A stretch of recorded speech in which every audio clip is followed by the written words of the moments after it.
Today we're going to harvest some honey. Over my right shoulder over here are a bunch of hives we established some years ago when I was still in high school. And then life got in the way. I moved to the UK and they just kind of got left to their own devices.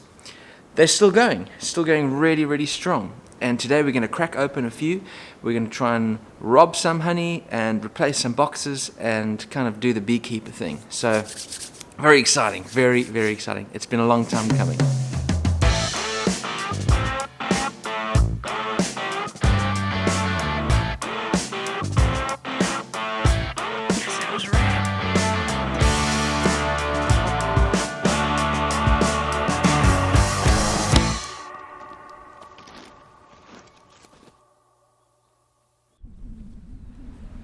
To give you a little bit of context, this farm is owned by some really close family friends. We established a few beehives in this shed here way before we even dreamed of having our own farm. The crop here is pineapples, hundreds of hectares of pineapples, so there's plenty of pollen for the bees. We set these hives up way back in the early 2000s, and then life kind of got in the way and we unfortunately abandoned them. I want to try and give you a better view. So I'm going to do the old GoPro. Wow, it's not easy. I was keen to check if the hives were still alive, and to my total disbelief, they were thriving. Now we're going to go inside. So we decided to do a little bit of hive maintenance and give the bees a few fresh boxes to fill. One of the best ways to keep the bees calm while you're basically breaking and entering their home is to use a smoker. You light up some material, in this case a hessian or burlap sack, like the bag that coffee beans or potatoes might come in. Then put it in a smoker and close it up. This stops it from catching fire but keeps it alight, and the more air you squeeze through it, the more smoke it produces. Smoke keeps the bees calm not because they get stoned, although it might be more fun for everyone if we use marijuana instead of the hessian bag.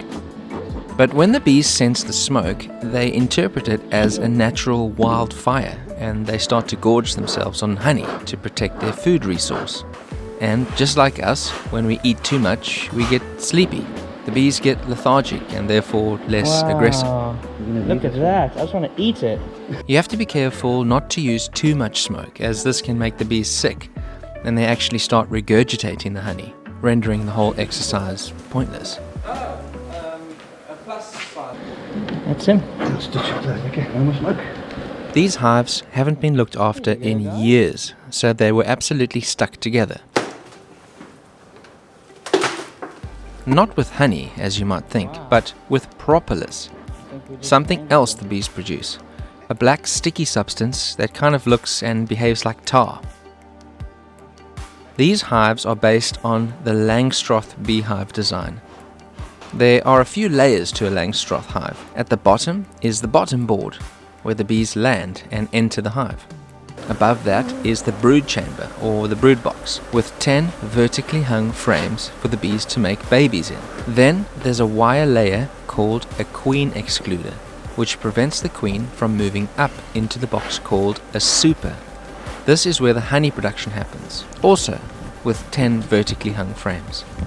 When you rob a hive, you only want to rob the honey and not the brood.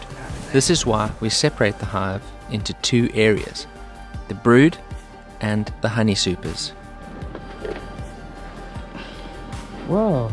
So once the full supers are removed, we put an empty one back and close the hive with a lid.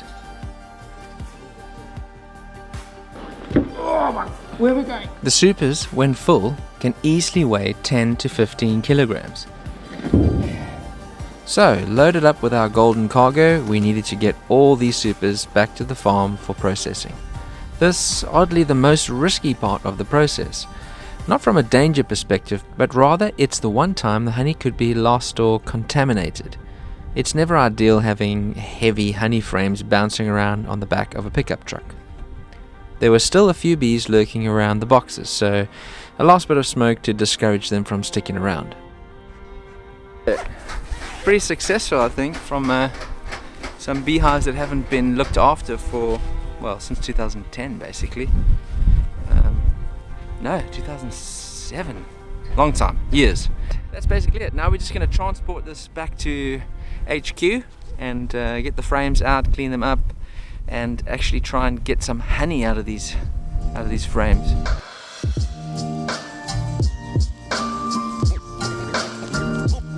The frames were well and truly stuck in the boxes, and because they hadn't been looked after in over a decade, the wax comb was all over the place. Over the years, I guess the bees didn't follow the shape of the frames, as nobody was opening the boxes and robbing the honey, so they built any which way they needed to. We actually had to sacrifice a few frames to get the honey out because it was just so stuck together. Not a lot you can do about that.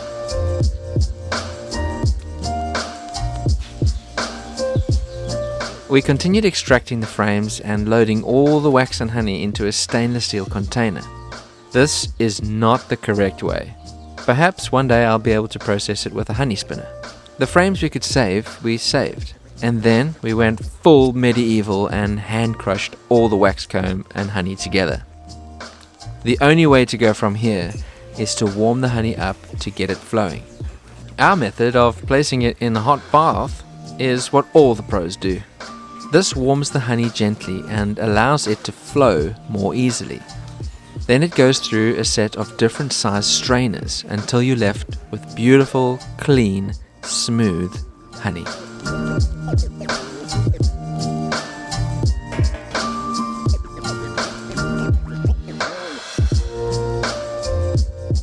We let it settle for the night, ready to bottle the next day. Right, the last piece of this puzzle that's left is to take the filtered honey and to bottle it. I saw a really cool technique in France once. What I'm going to try and do is take a little bit of the sort of more pristine honeycomb, cut a slice of that and stick it into the jar of the runny honey. I think it looks amazing and I think people will love it. So I've sterilized some jars, I've cleaned the area, I've got the 5-litre tub of honey ready to go. It should be warmer so that it could run a little bit better, but I'm going to give it a go with the funnel and see how I do. Now what you want to do is get some lovely wax comb full of honey and take it out. So take the knife and with an...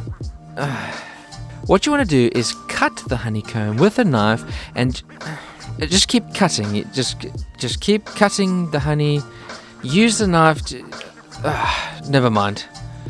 Let's just get it into the bottles. This is by no means the best method, but it's all I had at my disposal. It was also a pretty cool day, so the honey wasn't flowing as well as I'd have liked, but I didn't fancy giving it another bath. Slowly but surely, I filled the jars with delicious, toffee-looking honey. First jar of proper raw honey. Amazing. So lovely. It's got a bit of air in it, but it will settle over time. My guess is that this honey will actually crystallize because it's quite old. Not old as in yucky old, as in it's been in a beehive for a very long time, many years. So I think the sugar content is very high, which means it'll crystallize and go like smooth. Alright, I'm going to crack on with the rest. Only got 4 more bottles. There's a lot more honey in there than 4 more of these.